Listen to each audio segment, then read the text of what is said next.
Everest Himalaya పర్వత శ్రేణుల్లో ఉన్న ప్రపంచంలోని అత్యంత ఎత్తైన శిఖరం. ఎవరెస్ట్ పేరు వినగానే మనకు గుర్తొచ్చేది ఇది. సముద్రపు మట్టానికి 8848.86 మీటర్ల ఎత్తున ఉన్న ఓ మంచు పర్వతమైన ఎవరెస్ట్ నేటి ప్రపంచానికి ఒక విధంగా పైకప్పు లాంటిదే. అలాంటి ఎవరెస్ట్ శిఖరం ఒకప్పుడు సముద్రం అంటే నమ్మగలరా? ఆశ్చర్యంగా ఉన్నప్పటికీ ఎవరెస్ట్ పర్వతం కొన్ని కోట్ల సంవత్సరాల క్రితం ఓ సముద్రంలో భాగమని వివిధ పరిశోధనలు వెల్లడించాయి. ఎవరెస్ట్ అంటే కేవలం మంచు పర్వతాలు మాత్రమే కాదని, అందులో ఎన్నో అద్భుతాలు దాగి ఉన్నాయని ఆ పరిశోధనలు తేల్చాయి. వందల లక్షల సంవత్సరాల క్రితం సముద్ర వాతావరణంలో నివసించిన జీవుల అవశేషాలు ఎవరెస్ట్ పర్వతంలో 8000 మీటర్ల ఎత్తున ఉన్న కొన్ని శిలల్లో పరిశోధకులు గుర్తించారు. దశాబ్దాల పాటు చేసిన పరిశోధనల ఆధారంగా శాస్త్రవేత్తలు ఈ విషయాన్ని తేల్చారు.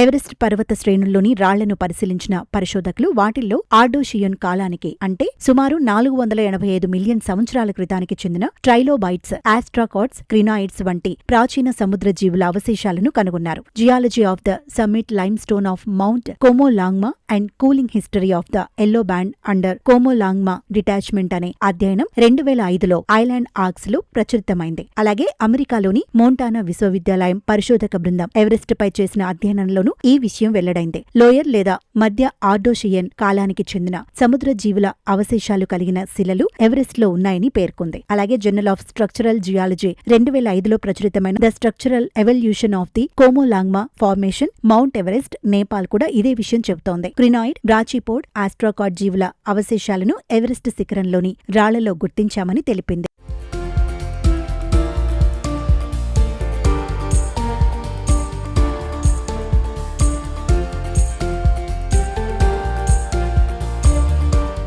హిమాలయాలు ఏర్పడటానికి ముందు ప్రస్తుత ఎవరెస్ట్ ప్రాంతం భారతీయ భూఫలకానికి ఉత్తరాంచున ప్రాచీన టెథీస్ సముద్ర పరిధిలోనూ ఉండేదే. ఆ సమయంలో సముద్ర వాతావరణంలో పేరుకుపోయిన అవశేషాలు కాలక్రమంలో శిలలుగా మారాయి. ఆ తర్వాత భారతీయ భూఫలకం ఉత్తర దిశగా కదులుతూ యురేషియా భూఫలకాన్ని ఢీకొట్టింది. దాంతో సముద్రం అడుగున ఉన్న శిలలు భూఫలకాల కదలికల వల్ల వేల మీటర్ల ఎత్తుకు చేరుకున్నాయి. ఇందుకు ఎవరెస్ట్ శిఖరంలో ప్రస్తుతం లభిస్తున్న శిలలే సాక్ష్యాలని పరిశోధకులు చెబుతున్నారు. అయితే ఎవరెస్ట్ అంతా ఒకప్పుడు సముద్రంలో మునిగి ఉందని చెప్పడం కంటే ప్రస్తుతం ఎవరెస్ట్ లో భాగమైన కొన్ని శిలలు ఒకప్పుడు ప్రాచీన సముద్రపు అడుగున ఏర్పడ్డాయని చెప్పడం శాస్త్రీయంగా సరైనదని నిపుణులు స్పష్టం చేస్తున్నారు.